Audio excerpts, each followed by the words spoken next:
For Jurassic World, Legacy Effects created a number of practical effects.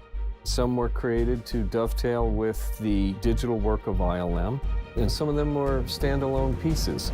One of our favorites that we did, which went straight from the shop to the screen, was the dying Apatosaurus. The idea was to build the head and the neck that would be animatronic and could react with the two actors, and then ILM would extend it. We wanted to make you feel for this character, and so that became our challenge.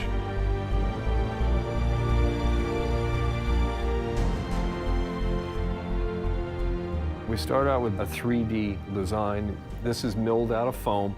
That milled piece then is cleaned up by sculptors, and I mean clean up, you get all of the edges and rough texture that comes from the milling, and detail it up. You're kind of taking it a little bit further than what's in the design. To me, the best design is always a vague design. It's up to artistic interpretation. Like any kind of reptile, I think about where does it move the most? Is that going to be wrinklier skin? Is it going to be tougher skin? Steven Spielberg, conferred with Colin, it needs to be bigger. The order came down that we wanted to go for a rescale. We get 3D scanning involved, we scan what the artist traditionally sculpted, and then at that point, once it's in the computer, we can then go to any scale that's needed. So instead of starting over, we were able to save a lot of man-hours.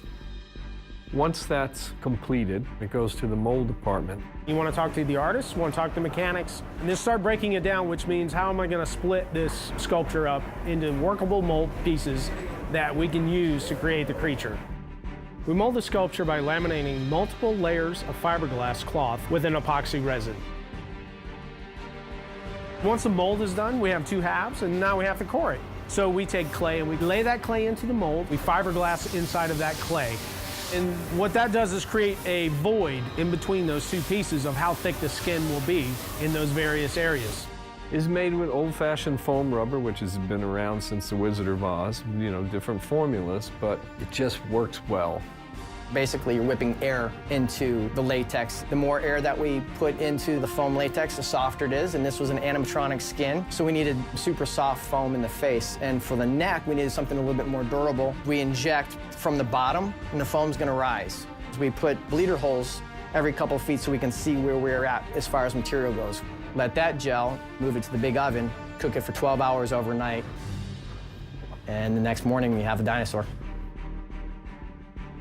While all of the artistic work is being done, inside the team are building the mechanics. In this particular build, we actually went back to the early days when we did the first Jurassic Park. We went with a cable system instead of hydraulics, and had to counterweight it with springs. Inside, we used a series of what we call reverse parallelograms, and each stage would move up or side to side. And over the course of that long neck, it allowed for a gradual move. We recreated the core of the neck sculpture in foam, cleaned out the center of it so that the mechanics could be within that. Then we covered that portion in spandex so that it would slide on the foam latex skin. With the head, as all creatures we build, we try to get as close as we can with our limitations of how many servos and motors we can fit inside of it. And I've asked for this thing to do the world, all kinds of muscles moving. Just throwing everything that we have. You're getting blinks and eye movement. It can snort and actually blows air. We had a series of 3 bladders going through the throat to replicate kind of a swallowing mechanism. Subtle, but it's effective. Everything that you can possibly weave into this creature to give it that emotional feeling and make it act, to make it perform, to become a character, not just an animatronic thing. To really breathe life into it. I think they wanted a human quality in the eye so you could associate with it easier. And so I tried to give as much depth to it as I could, one little striation at a time. I mean, it's big, it's a 3-inch diameter eyeball, and so when camera's tight on it, I wanted to be able to see as much depth and detail as you could. When we paint foam latex, we paint with a rubber cement-based paint. So you can get some really realistic effects by all these different layers going on top of each other. We used a lot of rhinoceros and elephant reference because it was in that zone. It's a big, fleshy animal with wrinkles that are similar. We start mapping in big areas using automotive spray guns. Once we get into the fine detail work, we go to airbrushes, and those go away eventually, and it's into brushes, and then those get into fine brushes, and then it's little dots and little kind of cracks. The artists bounce and reflect off each other as the paint job happens. It keeps the talent pool alive and active. That team, myself and the artists and the mechanics, come together and start rehearsing and practicing. and figuring out what would this thing be doing. Then it can just sit there. We always use the analogy, it's like a band playing. Everybody's playing a different instrument, but it all sounds like one piece of music. That's essentially what we have to do as puppeteers. You have to have some thread that goes through everybody that keeps it all together. We shot a rehearsal, which we shared with the producers and the director.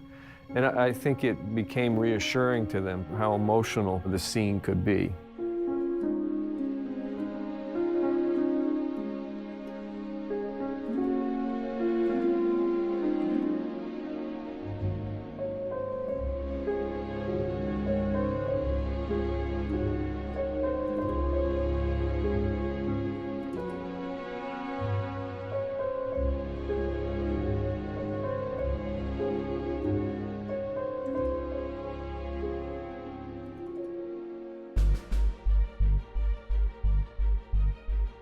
We had to be able to react to any kind of emotion or any kind of thing the director asked for. We had 2 actors that were holding it. It was really nice to see they were excited to touch, see, feel. Because, I mean, it would actually move their arms, move their bodies. There's some chemistry that happens, you know, between the actors in the piece. It just starts to naturally gel. I have to say, Colin Trevorrow, our director, really fought to have animatronic dinosaurs be part of this film. It's a warm feeling I have for these movies. We have a long history with them. From the Stan Winston studio, and then we're carrying on all of that here at Legacy, and we have a fantastic team of artists, and to be involved again in a Jurassic movie is quite an honor.